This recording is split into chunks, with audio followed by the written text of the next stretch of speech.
ഇന്നലെ വീഡിയോ ഇട്ടപ്പോൾ വന്നൊരു കമൻ്റായിരുന്നു, വീട് ഭയങ്കര ചെറുതാണല്ലോ എന്ന്. എനിക്ക് 1.5 വയസ്സും അനിയത്തിക്ക് 40 ദിവസമുള്ളെന്ന് ഞങ്ങളൊപ്പം ഉപേക്ഷിച്ച് പോയപ്പോൾ ഉമ്മക്ക് പിന്നെ ജീവിതത്തോടുള്ളൊരു പോരാട്ടമായിരുന്നു. അങ്ങനെ കുറേ പ്രയാസങ്ങളും പ്രതിസന്ധികളൊക്കെ തരണം ചെയ്തിട്ട് ഉമ്മ സ്വന്തമായിട്ട് ഉണ്ടാക്കിയ വീടാണ് കേട്ടത്. പോരാളി എന്നുള്ള വാക്കിനോട് 100% നീതി പുലർത്തിയ ഒരാളാണ് കേട്ടോ ഉമ്മ. വിഷയം ഏതായാലും വീടായതുകൊണ്ട് ഞാൻ നിന്റെ വീട് കാണിക്കാമെന്ന് വിചാരിച്ചു. മുന്നിലുള്ള ഈ ചെടികളൊക്കെ ഉമ്മ മാത്രം ഉണ്ടാക്കിയതാണ്. പിന്നെ ഒരു കുഞ്ഞ് സിറ്റൗട്ട് കയറി ചെന്ന ഒരു ഡൈനിങ് ഹാളാണ്.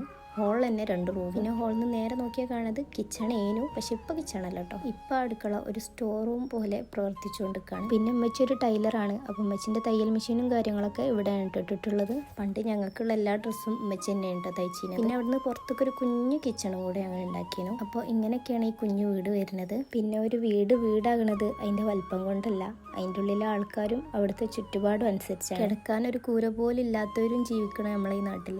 ഇതൊരു സ്വർഗം തന്നെയാണ്. അപ്പോൾ ഏതായാലും അതവിടെ നിൽക്കട്ടെ. ഞങ്ങൾക്ക് ഇന്ന് ചെറിയൊരു പരിപാടി ഉണ്ട്, ഒരു വയറ് കാണൽ പരിപാടി ഉണ്ട്. വേറെ ആരുമല്ല, ഫെമിൻ്റെ താത്താക്ക് 9 മന്ത് ആവാനായിട്ടുണ്ട്.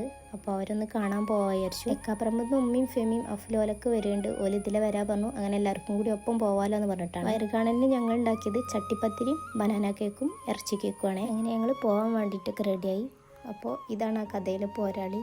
ഞങ്ങൾ കുറച്ച് നേരം കാത്തുനിന്നപ്പോൾ തന്നെ ഓര് വന്നു കേട്ടോ. അങ്ങനെ ഞങ്ങളെല്ലാവരും കൂടി പോയി. അവിടെ എത്തിയപ്പോൾ നല്ല ഹെവിയിൽ തന്നെ ഫുഡ് ഉണ്ടാക്കി വെച്ചിട്ടോല്. അപ്പോൾ ഏതായാലും ഇന്നത്തെ വീഡിയോ ഇവിടെ വൈൻഡപ്പ് ചെയ്യാണ്. പുതിയൊരു വീഡിയോ ആയിട്ട് വീണ്ടും കാണാം.